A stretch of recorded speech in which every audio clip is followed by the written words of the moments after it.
Good morning students. आज हम सीखने जा रहे हैं उपसारणिक। किसी सारणिक के उपसारणिक यानी उसके संगत अवयवों के उपसारणिक कैसे बनाए जाते हैं। इसके लिए हमारे पास ये एक 3x3 का सारणिक लिखा हुआ है, देख रहे हैं। हम चाहते हैं कि इसके अवयवों के उपसारणिक पता करें, जैसे A11, A12, A13 इनके उपसारणिक पता करें। तो ये पता करने के लिए हमें क्या करना होता है कि वो अवयव जिस पंक्ति और जिस स्तंभ में आता है उसको छोड़कर बाकी के जो अवयव बनते हैं उनसे एक छोटा सारणिक बना देना चाहिए। जैसे मैं बात करूं A11 की, अब ये A11 पहली पंक्ति में आ रहा है और पहले स्तंभ में आ रहा है, तो इस पहली पंक्ति और पहले स्तंभ को छोड़ दीजिए। जब आपने छोड़ेंगे तो 1, 2, 3, 4 ये अवयव बचेंगे। इन 4 अवयवों से एक सारणिक, छोटा सारणिक बना लीजिए। इस छोटे सारणिक को अपन बोलते हैं उप सारणिक, माइनर ऑफ A11 या A11 का उप सारणिक, जिसे आप M11 भी कहते हैं, M11। ये दूसरा है जिसे आप M12 कह रहे हैं, ये M13। यानी यदि अपन A12 का उपसारणिक खोजे तो इसे M12 कहेंगे। ये पहली पंक्ति दूसरे स्तंभ में आता है, इन अवयवों को छोड़ दे, बच गए ये 4 अवयव। इन 4 अवयवों को शामिल करके अपन ने बना दिया है उपसारणिक। A13 का लें तो A13 में हम क्या नोटिस करते हैं कि ये पहली पंक्ति और तीसरे स्तंभ में आता है, छोड़ दीजिए, बच गए 2 अवयव ये और 2 अवयव ये। तो इन 4 अवयवों से ये बना दिया, तो ये इनका कहलाता है उपसारणिक। ऐसे ही बाकी सारे अवयवों के अपन उपसारणिक निकालते हैं। लेकिन जहां बात आती है सहखंड की,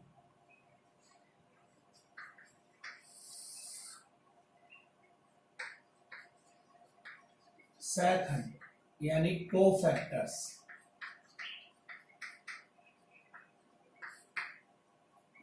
किसी भी सारणिक के सहखंड निकालना यानी कोफैक्टर निकाल। अब ये कोफैक्टर निकालने में चीजें यही है, बस इनका प्रसार विद चिन्ह के साथ इनका प्रसार और लिख दीजिए। जैसे कोफैक्टर को आप F11, A11 या C11 तीनों से दर्शाते हैं। जैसे माइनर के लिए यानी उपसारणिक के लिए M, वैसे सहखंड के लिए F, A या C, इनसे हम प्रदर्शित करते हैं। अब जैसे पहली पंक्ति और पहले स्तंभ के अवयव का सहखंड निकालना है, यानी ये जो चीज दी है वही है, तो इसको आपने यहां लिख दिया A22, A23, A32, A33। और अब इसका प्रसार भी कर लें तो A22 का A33 से इंटू कर दिया जाए और माइनस A32 का A23 से इंटू कर लिया। ये हो गया उसका सेकंड। हम चाहते हैं अब F12 निकाल, इसके लिए तो चिन्ह यूज करेंगे माइनस। अब आप कहेंगे माइनस क्यों आ गया? अल्टरनेटिव प्लस माइनस चलते हैं I और J के हिसाब से। यदि I प्लस J, I माने पंक्ति और J माने स्तंभ की संख्या, यदि I और J का टोटल हमारे पास यदि एक सम संख्या आती है तो प्लस का चिन्ह चुनना है, और यदि I और J का योग एक विषम संख्या आती है तो माइनस का चिन्ह चुनना है। जैसे पहली पंक्ति और पहला स्तंभ 1 + 1 2 एक सम संख्या है, तो इसका चिन्ह होगा प्लस का। लेकिन यहां देखें 1 + 2 3 बनता है, जो एक विषम संख्या है, इसलिए इसका चिन्ह होगा माइनस का। तो यहां पर F12 के लिए हम माइनस का चिन्ह चुनेंगे, क्योंकि 1 और 2 का योग 3 आता है, जो एक विषम संख्या है। राशियां यही हैं अपनी, A21, A23, A31, A33। और अब इसका प्रसार कर दें तो -A21 A33 और -A31 A23, ये इसका F12 का है। ठीक इसी प्रकार से F13 निकालें तो अब प्लस का आ जाएगा, यही अवयव है। A21 A22 A31 A32 और प्रसार कर दें A21 A32 minus A31 A22, ये अपने कहलाते हैं F13 यानी तीसरे अवयव, पहली पंक्ति के तीसरे अवयव का सेकंड। बाकी के आगे के जो सेकंड और उपसारणिक है वो भी, अब जैसे आप दूसरी पंक्ति के निकालना चाहते हो तो दूसरी पंक्ति के अवयव को अपन यहाँ M21 के रूप में देखेंगे, पहली स्तंभ की और दूसरी पंक्ति को छोड़ देंगे, बचेंगे ये 4 अवयव, इनको यहाँ लिखते हैं। यदि A22 के लिए चाहिए उपसारणिक तो ये दूसरी पंक्ति और दूसरे स्तंभ में आता है, इनको छोड़ देंगे। A11 A13 A31 और A33 यहाँ डाल देंगे। तीसरी स्तंभ वाले अवयव इसके लिए बात करेंगे तो तीसरा स्तंभ और दूसरी पंक्ति छोड़ेंगे, ये 2 ऊपर और ये 2 नीचे, इनको मिलकर बना देंगे। तो इस तरह से हम ये कहते हैं कि उपसारणिक और सहखंड के मान पता किए जा सकते हैं। जनरली हम उपसारणिक को उसका प्रसार करके नहीं दिखाते, जैसे सहखंड में उनका प्रसार कर दिया जाता है, तो उपसारणिक एक सारणिक के जैसा दिखना चाहिए। हालांकि मान इनका भी संख्यात्मक ही होता है कि अपन इनका प्रसार भी कर सकते हैं उपसारणिक का, लेकिन जब बात सिर्फ उपसारणिक को बताने की होती है तो सारणिक के जैसा रूप उसका दिखाई देता है, इसलिए इसका नाम उपसारणिक यानी माइनर रखा गया। जबकि सहखंड में उसके संख्यात्मक मान को चिन्ह सहित दर्शा देते हैं, तो वो होता है उसका सहखंड। सहखंड में भी वही प्रसार वैसे ही करने होते हैं जैसे कि बेसिकली प्रसार किया जाता है। तो ये किसी भी सारणिक के उपसारणिक और सहखंड कहलाते हैं।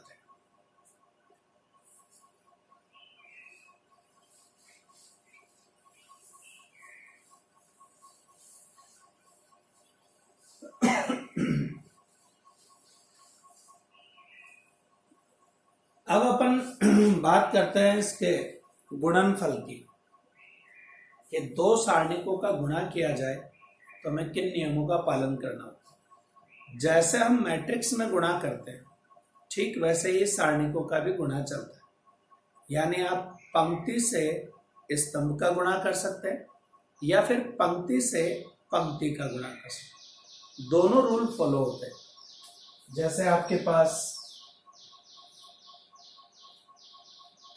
1 0 3 2 4 -1 3 -2 +1 दिया है और इसका गुणा करना है, मल्टीप्लाई करना है आपको। 0 3 2 1 2 3 -2 1 -3। तरीका वही गुणा करने का, पहली पंक्ति पहला स्तंभ, इनका उसी तरह से गुणा कर। 1 का 0 से गुणा 0, 0 का 1 से गुणा 0, 3 का -2 से गुणा -6। फिर पहली पंक्ति दूसरा स्तंभ 3 + 0 + 3। फिर पहली पंक्ति तीसरा स्तंभ 2 + 0 -9। ऐसे ही दूसरी पंक्ति पहला स्तंभ 0 + 4 + 2। दूसरी पंक्ति दूसरा स्तंभ 6 8 -1। दूसरी पंक्ति तीसरा स्तंभ 2 12 और +3। ऐसे ही तीसरी पंक्ति पहला स्तंभ 0 -2 -2। दूसरी पंक्ति दूसरा स्तंभ 9 -4 +1 और फिर इसका इससे करें 6 -6 -3। और अब अपन इसको देखें तो ये -6 बना, +6 बना, -7 बना, 6 13 और 17 -4 6 और -3। तो कहने का अर्थ यह है कि यदि हमें दो सारणिकों का गुणा करना है तो भी हम वही रूल लगाते हैं जो मैट्रिक्स के गुणा का लगाते हैं। तो दोनों का एक ही तरीका है गुणा करने का। तो इस तरह से सारणिकों का आपस में गुणा किया जाता है। अब अपन बात करते हैं प्रॉपर्टीज ऑफ डिटर्मिनेंट्स, सारणिकों के गुणधर्म।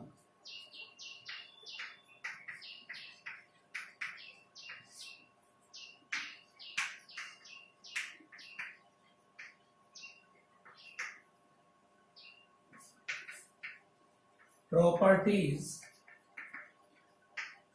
of determinant।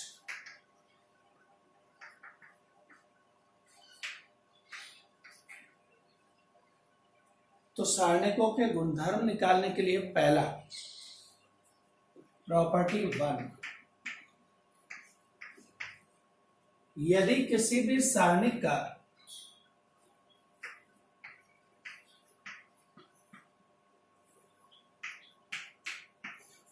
ऑर्डर चेंज कर दिया जाए, ऑर्डर इन द सेंस पंक्ति को स्तंभ, स्तंभ को पंक्ति में बदल लिया जाए, आपस में पंक्ति और स्तंभों को इंटरचेंज कर देते हैं, तो सारणिक के मान पर कोई फर्क नहीं पड़ता है। अपन इसे 3x3 का है, यदि इसको इस तरह से लिखते हैं कि ये पहली पंक्ति पहला स्तंभ बना दे, दूसरी पंक्ति दूसरा स्तंभ बना दे और तीसरी पंक्ति तीसरा स्तंभ बना दें, तो दोनों मान बराबर ही आते। अब आप कहीं से साबित करके दिखाइए। तो हम कोई भी एक एग्जाम्पल चुन सकते हैं, जैसे 2 0 3 -3 1 -2 1 2 और 3, ये हमने लिख लिया। और अब हम चाहते हैं इसका प्रसार करना, तो आइए देखते हैं क्या बनता है प्रसार। पहले 2 के लिए किया तो 1 का 3 से 3, फिर फॉर्मूले का माइनस है, फिर इन दोनों का इनटू किया तो +4। अब यहाँ दूसरा अवयव है बीच में 0, तो 0 के लिए अपन प्रसार करेंगे तो ये और ये चीज छोड़ दीजिए, -3 का 3 से गुणा -9 और -2 का 1 से गुणा -2, लेकिन एक फॉर्मूले का माइनस आता है +2। इसके बाद +3 के लिए प्रसार किया तो पहली पंक्ति और ये तीसरा स्तंभ छोड़ दिया, -3 का 2 से गुणा -6 और 1 का गुणा 1 से 1, 4 + 3 7 का 2 से गुणा 14, इधर 0 और लास्ट में -7 + 3 -21, तो ओवरऑल वैल्यू रहेगी -7। ये हुआ इसका। अब जरा इसका रूप चेंज करते हैं, 2 0 3 -3 1 -2 और 1 2 3। ये हमने पंक्तियों को स्तंभों में बदल लिया है। और अब पहली पंक्ति के अनुसार प्रसार करें तो 1 का 3 से इंटू 3, 2 का -2 से +4, फिर -3 का किया तो एक फॉर्मूले का माइनस और एक राशि के साथ माइनस प्लस, दूसरा स्तंभ और दूसरी पहली पंक्ति छोड़ दें तो 0 का 3 से इंटू 0 और 2 का 3 से इंटू 6 और लास्ट में है +1। इसके लिए प्रसार किया तो हमारे पास आया 0 का -2 से 0 और 1 का 3 से इंटू 3, 4 + 3 7 का 2 से गुणा 14 -18 और लास्ट में -3, तो -21 में से +14 गए तो रह गए अपने पास -7। जो इस बात की पुष्टि करता है, इस प्रॉपर्टी को समझाने के लिए कि यदि हम किसी सारणी की पंक्तियों को स्तंभ में या स्तंभों को पंक्तियों में बदल दें तो सारणी के मान पर कोई फर्क नहीं पड़ता है, दोनों का परिणाम सेम रहता है। ये अपनी फर्स्ट प्रॉपर्टी। अब सेकंड प्रॉपर्टी हमें ये बताती है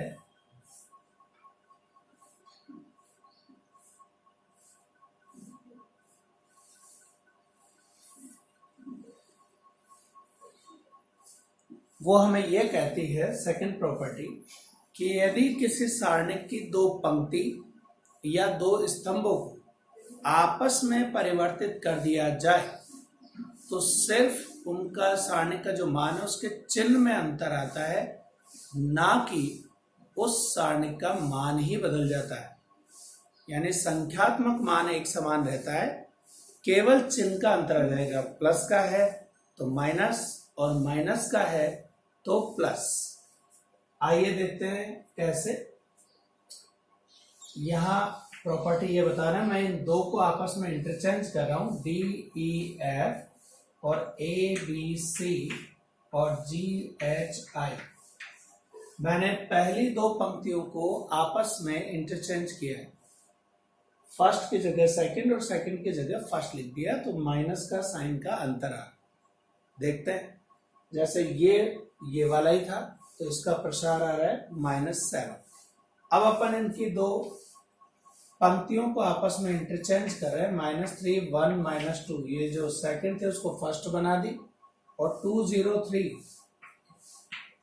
इसको सेकंड बना दी, थर्ड को थर्ड ही रहने दिया। अब इसका प्रसार करके देखते हैं अपन कि ये कैसे मिलता। -3 आगे लगाया, 0 का 3 से इंटू 0 और 3 का 2 से इंटू 6, ये पहली चीज हुई। फिर -1 लिखा, ये दूसरा स्तंभ पहली पंक्ति छोड़ दिया, 2 का 3 से इंटू 6 और 3 का 1 से इंटू 3। फिर -2 लिखा, 2 का 2 से इंटू 4 और 0 का 1 से इंटू 0। आइए जरा देखते हैं क्या बनता है। -6 और -3 का इंटू करें, +18। 6 में से 3 गया, बच गया 3, उस 3 का -1 से इंटू करें तो -3 और इधर -2 का 4 से इंटू किया तो -8। ये 18 - 11 है जिसकी वैल्यू आ गई +7। तो आपने क्या नोटिस किया, यहां क्या आ रहा था -7, यहां मान क्या है +7। मतलब क्या हुआ इस प्रॉपर्टी का कि वो ये बताना चाहता है कि यदि हमारे पास सारणिक में दो स्तंभ या दो पंक्तियों को परस्पर इंटरचेंज कर देते हैं तो सारणिक का संख्यात्मक मान तो वही रहता है, केवल उसका चिन्ह बदल जाता है। ये प्रॉपर्टी नंबर 2 दूसरी प्रॉपर्टी है। अब अपन तीसरी प्रॉपर्टी की बात करते हैं।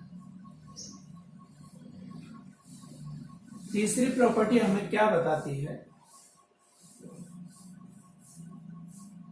वो ये कहती है कि यदि किसी सारणिक में दो पंक्ति या दो स्तंभ एक समान हो जाए, दो पंक्ति या दो स्तंभ एक समान हो जाए तो उसका मान 0 होता है। दो पंक्ति एक जैसी हो जाए, दो स्तंभ, ये थर्ड प्रॉपर्टी की अपन बात करें तो उसका मान 0 हो जाता है। साबित करते हैं, जैसे 1 2 3 1 2 3 एंड 4 5 6। ये 3x3 का एक सारणिक है जिसकी शुरू की दो पंक्तियां एक जैसी है। तो 1 के लिए प्रसार किया 2 6 12 एंड 3 5 15। फिर -2 के लिए किया तो 6 का 1 से 6 और 3 का 4 से 12। और फिर +3 के लिए किया तो 5 - 8। अब देखते हैं क्या बनता है। ये माइनस का 3, या माइनस से इससे गुणा किया तो प्लस के 12 और लास्ट में -3 का +3 से किया -9, तो 12 - 12 0। जो ये बता रहा है कि यदि किसी सारणिक में 2 पंक्ति या 2 स्तंभ एक समान होते हैं तो उस सारणिक का मान सदैव 0 प्राप्त होता है। तो 3 गुणधर्मों का हमने आज सीखा है। अगले बाकी के जो गुणधर्म 3-4 बचे हैं उनको अपन कल सीखेंगे।